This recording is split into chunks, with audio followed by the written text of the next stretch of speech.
Alrighty, I've got way too much stuff here, but there's a few bits and pieces I actually want to read, which are transcripts from the Maitland Mercury that I've been working on over the past few months. And just to underscore what Gordon said, Zoe has been invaluable in the research and the setting up of this stuff. She helped me bandage up my hand the other day when I got it caught in the razor wire.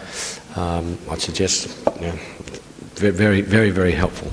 But just to give you a bit of a background of my interest, Gordon did point out that my initial contact with the jail was as a visitor. That is entirely true. I started my association with Maitland Gaol in 1990. As a mate of mine was in here for dealing heroin, and he was sentenced to 4 years in maximum security, or 4 years in jail. He did 3 years here in maximum security. It was quite an eye-opening experience coming here as a visitor, and all I could think of while I was here visiting him was, I just want to get the hell out of here.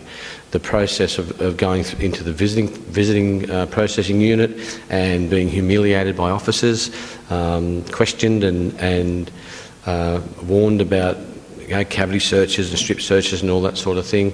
That was totally very overwhelming. I still, just talking about it now, it's a bit of a shake-up for me. But I went through that process, and I remember sitting there for the whole hour of our visit together, and all I could think about was, I just want to get out of here. So it makes perfect sense, from my perspective anyway, that anyone who's sentenced to any time in the prison facility, that would be, the primary thought in their mind is, I just want to get out of here. Now, for some people, they may choose the orthodox way of waiting out their sentence and eventually being released legally back into the community. Other people obviously don't want to wait that long and think of far more interesting and unorthodox and illegal ways to get out.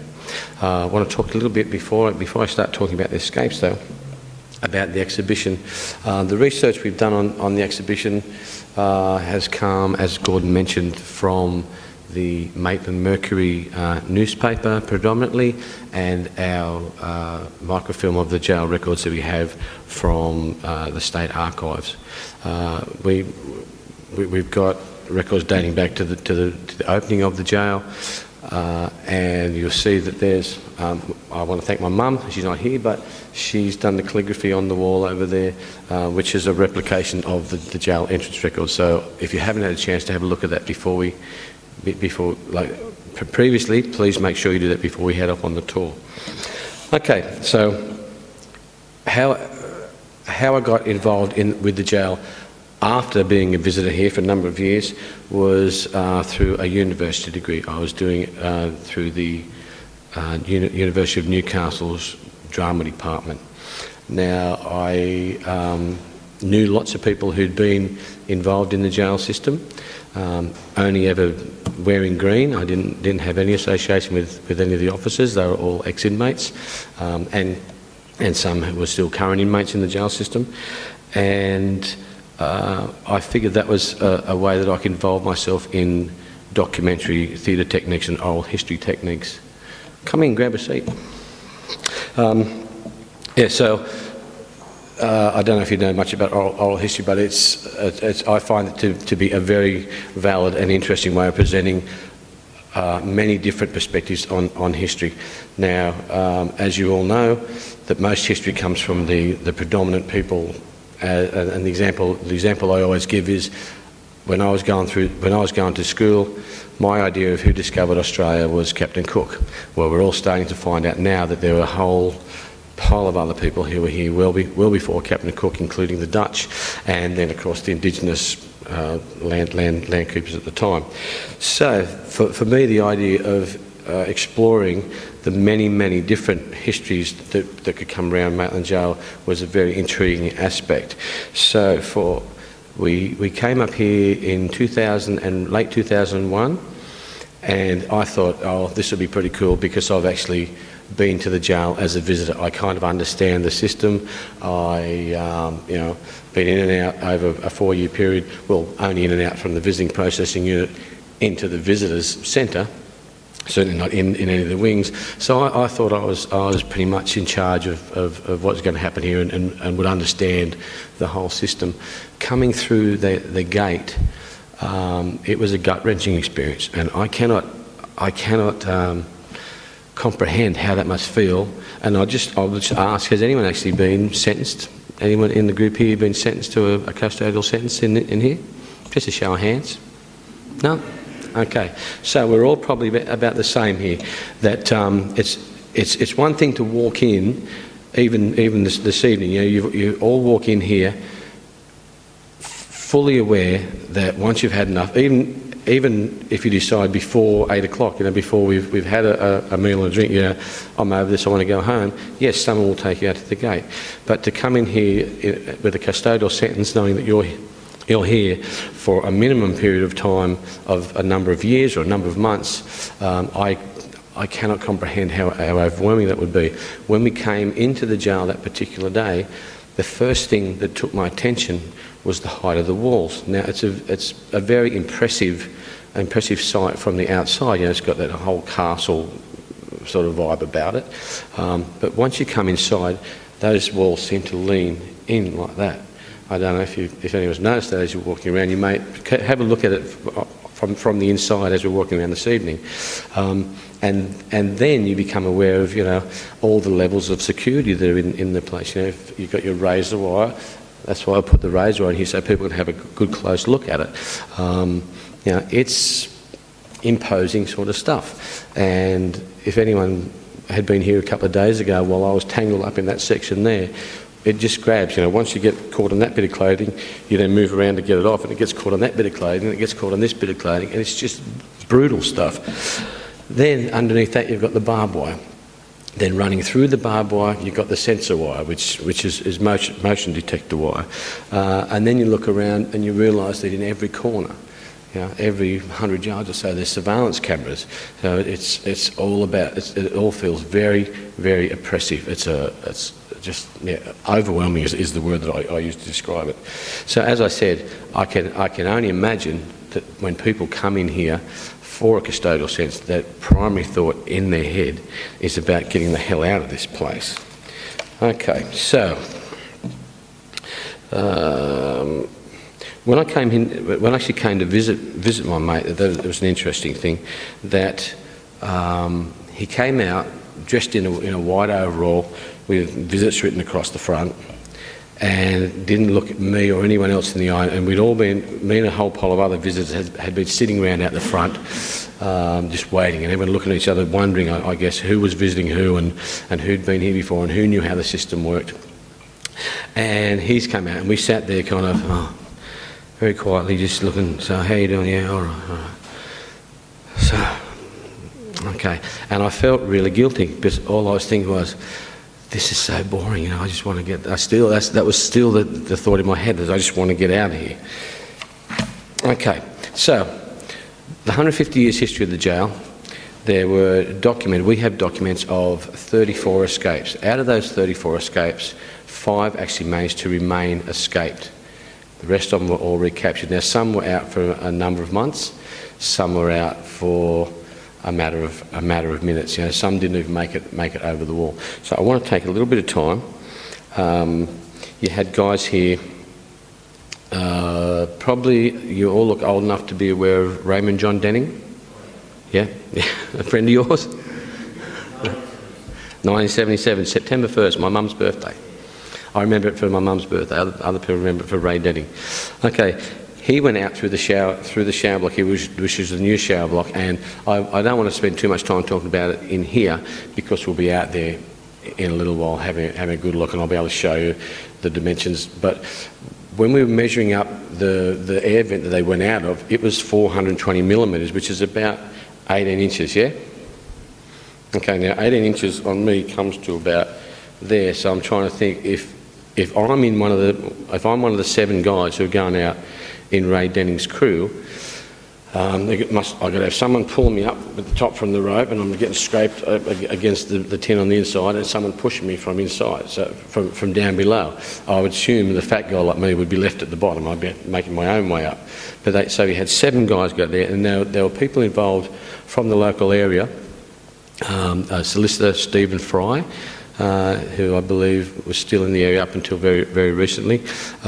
They stole his car from down the road here and then drove out through Morpeth, ditched the car, swam across the river, got another car, were recaptured, brought back into the jail. Another 3 guys hid in the house around a block and a half away down this way, after trying to drag a couple of women out of their fruit truck, and they were recaptured. Another guy couldn't swim, so he ended up hiding in a shed down this side of the river, down near Rayworth. All back in the cell. Like it takes almost longer, once we get in there, it takes longer to tell the story than it does for them to get in and back out again. Come on, anyway, what I want to do, I just want to take a little bit of time now and read a little bit from a few of the escape things from the Maitland Mercury, so just bear with me.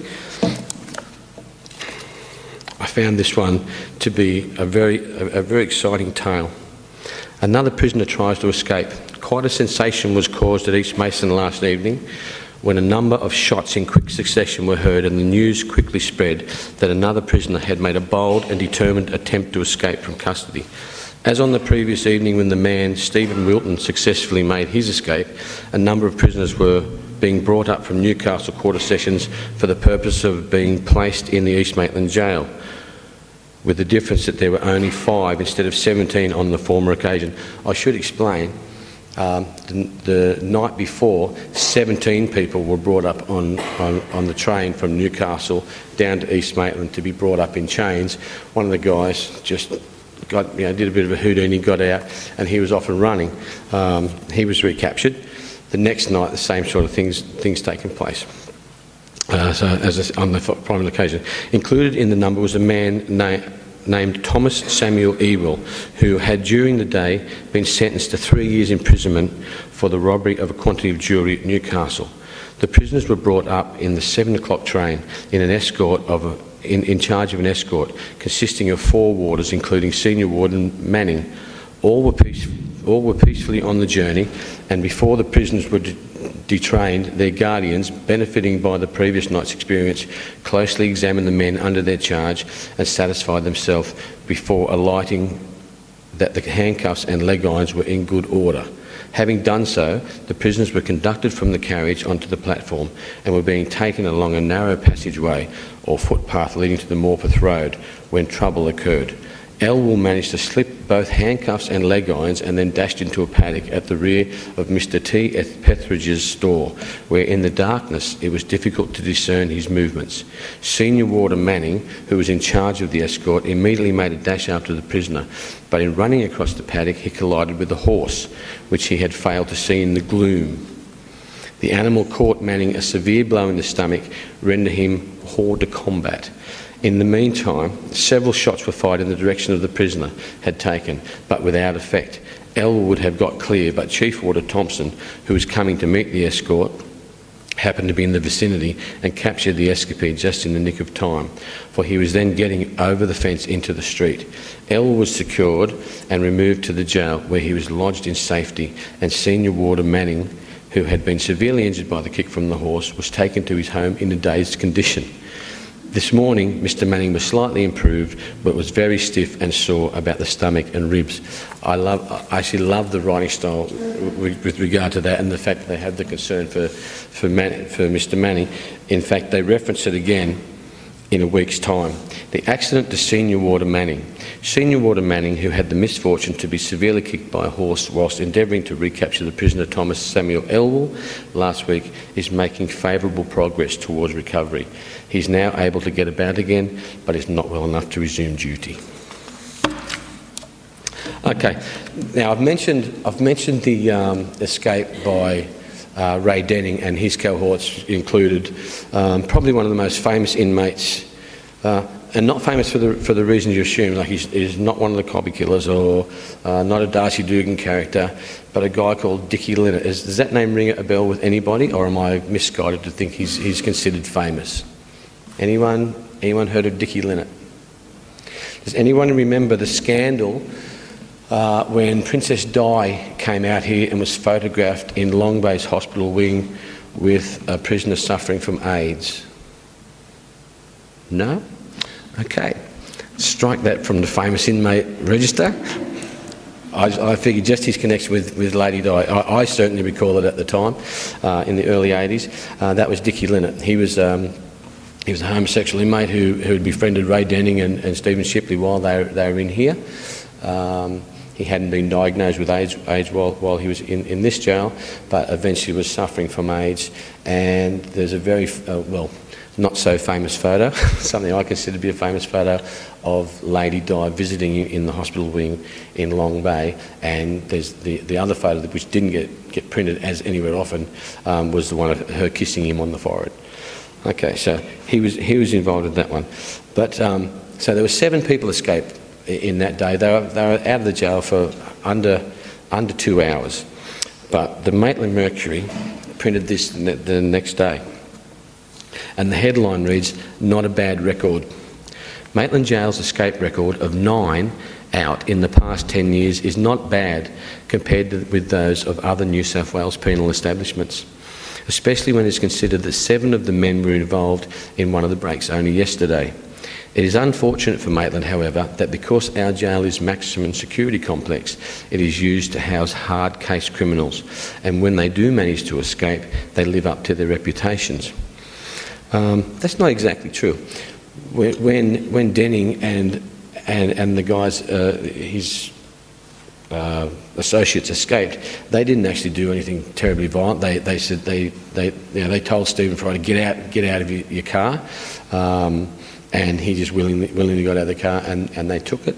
They yelled at the women in the fruit truck, and I found this to be hilarious, actually. They yelled at them to get out of the car. Because they're driving in the fruit truck, I'm sure you remember the days when the fruit would be driving around, fruit ale out the side of the truck, and you come out to get your pumpkin or your watermelon or whatever you're coming to get. So they saw these 3 guys run out into the street. And you've got to be aware too that this is in the period when they were going through social change in the jail system, where it was believed that so these guys could maintain a sense of their own identity and therefore a sense of self-esteem in the jail system, they didn't have to wear these horrible green uniforms.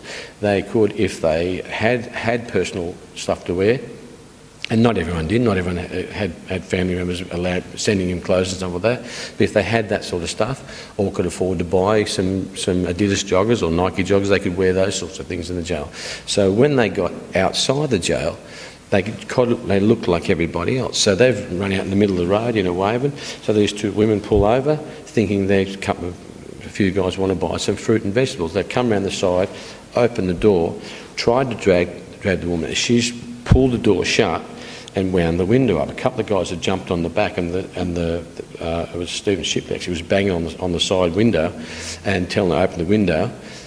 He smashed the window in. He had a shifting spanner in his hand. He kind of smashed the window in. She thought quickly, grabbed the keys, threw them out, and just sat there with her arms folded. We're not going anywhere. They just took off. They didn't try to do anything more violent than that. But it's interesting that they say that they live up to their reputations. And it is unfortunate for the jail's administrators that they will probably be tarred with the same brush as being used to mark the state prison system generally because of its escape record. A Sydney report today claims now you've got to try and use the computer in your head to keep track of these numbers, because I was looking through this the other day, and I'm thinking it's not a bad record, but it's just juggling percentages and stuff like that. So it actually isn't that great that in 10 years you've had 10 people escape from the jail. A good Sydney report today claims 119 prisoners have escaped from New South Wales jails and prison farms in the past 10 years. Now, if 9 of those come from Maitland, that's almost 10%, have come from one of the smaller jails in the New South Wales jail system. It places the number of escapes from the new Cessnock jail in the past 14 years at 59. So that record certainly couldn't be called a bad record.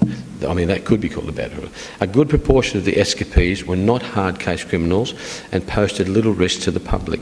It was easy for many of them to get away, for the nature of a number of our penal establishments is to correct and guide rather than to punish and imprison, and they are built accordingly. That's obviously a reference to St Heliers and places like that, which are prison farms which don't even have, they certainly don't have walls like they have here. They'll raise wire and things like that. maybe a cyclone wire fence and a few strands of barbed wire, and St Heliers doesn't have any fences at all. Okay, but some of them, like the 7 who escaped from Maitland Gaol yesterday, were dangerous men prepared to resort to violence to reach freedom.